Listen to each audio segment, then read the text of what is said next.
Yes, it does feel like I could set up a tent on this street at this point, but it is yet another day of drama here in Downing Street. Of course, we have seen quite a lot of action through the last 48 hours, but it is not over yet. Last night, the Cabinet was appointed, of course, ahead of this morning's Cabinet meeting, but there are still lots of junior ministerial ranks to fill. That's something that will be taking up some of Liz Truss's time this morning. Not just that, of course, but chairing her first Cabinet meeting, pushing on with that policy agenda. We hear, of course, that there is expected to be this announcement on energy bills as soon as tomorrow. That means that there could be quite a lot to chew over in that Cabinet meeting this morning. And, of course, preparing for Prime Minister's questions at midday today, it's a pretty full in-tray for the new Prime Minister, who cast herself really as an action woman yesterday afternoon, taking to the podium in a brief respite from the rain, saying that she is someone who will get things done, that the country is built by people who get things done, and that this government will be one that is focused on action.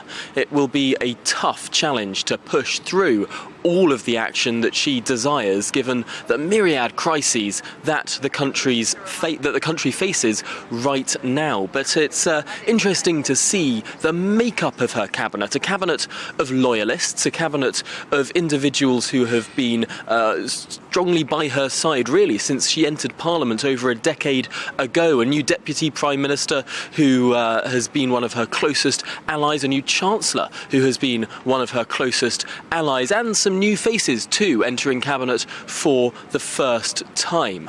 We will soon be seeing these individuals walking down Downing Street again and having that meeting a little later this morning. But yes, a busy in-tray for the new Prime Minister.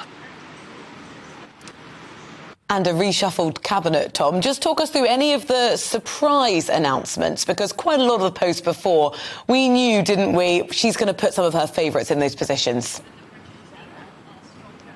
Yes, this was a relatively predictable cabinet reshuffle. We'd seen a lot of the names and a lot of the hints as to who was going to get which job in the days beforehand. The great offices of state, the Chancellor, the Foreign Secretary, the Home Secretary, they were all predictable. We saw, of course, Kwasi Kwarteng becoming the Chancellor, Suella Braverman becoming the Home Secretary, and James Cleverly becoming the Foreign Secretary. Similarly, too, it was widely reported that Theresa Coffey would become the new Deputy Prime Minister. Perhaps some of the surprises in the mix were some of these new MPs. So Ranil Jayawardena was a Member of Parliament elected in 2015, not well known, but he had served as a Minister in the Trade Department. He's the new DEFRA Secretary, the Department for Food, Environment, Rural Affairs. Also Wendy Morton, the first female Chief Whip in the history of that role. So there are some new names in and amongst the mix. Also, Chris Philp entering Cabinet for the first time as Chief Secretary to the Treasury. But overall, this was a fairly predictable reshuffle, one that went by the book, one that promoted loyalists, and one that really did not have much space for anyone who supported Rishi Sunak. No big job offered to Liz Truss's main rival here in the Conservative leadership contest.